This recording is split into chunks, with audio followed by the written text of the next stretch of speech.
મહત્વપૂર્ણ સમાચાર પર નજર કરીએ તો નલિન કોટડિયા કોંગ્રેસમાં જોડાઈ શકે છે। હું ભાજપનો ધારાસભ્ય છું તેવું નલિન કોટડિયાનું કહેવું છે। છતાં સીએમ એવું કહ્યું છે કે હું બીજેપીનો એમએલએ નથી તેવું નિવેદન નલિન કોટડિયાએ આપ્યું છે, જેથી કોંગ્રેસના ઉમેદવારોને મળવામાં શું વાંધો તેવું નલિન કોટડિયાએ જણાવ્યું છે। પાટીદારોની માંગનો ઉકેલ ન આવતા બીજેપીને હરાવીશું તેવું નલિન કોટડિયાનું કહેવું છે।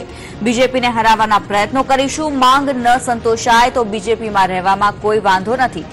ઉકેલ ન આવતા બીજેપીની સામે કોંગ્રેસમાં લડવાનો પણ વાંધો નહીં હોવાનું નલિન કોટડિયાનું કહેવું છે।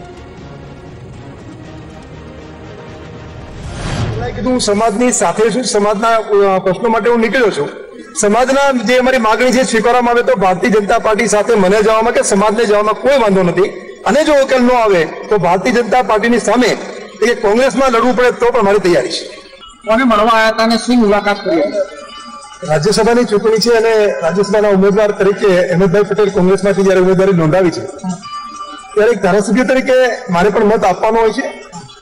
ભારતીય જનતા પાર્ટીનો હું સત્તાવાર ધારાસભ્ય છું, છતાં પણ વિજયભાઈ રૂપાણી હમણાં એવું કીધેલું કે નલિનભાઈ કોટડિયા ભાજપમાં નથી, એટલે કોંગ્રેસને ઉમેદવાર હોય એમને મને મળવામાં કોઈ વાંધો ન હોય। એમાં જો કોઈ ઉકેલ નહીં આવે, એમને મુદત પણ અમે 15 દિવસની હવે આપશું, એમાં ઉકેલ નહીં આવે તો કોઈ પણ સંજોગોમાં ભારતીય જનતા પાર્ટીને હરાવવા માટે બધા જ પ્રયત્નો અમે કરીશું, અને જો ઉકેલ આવે તો ભારતીય જનતા પાર્ટી સાથે રહેવામાં મને કઈ વાંધો નથી।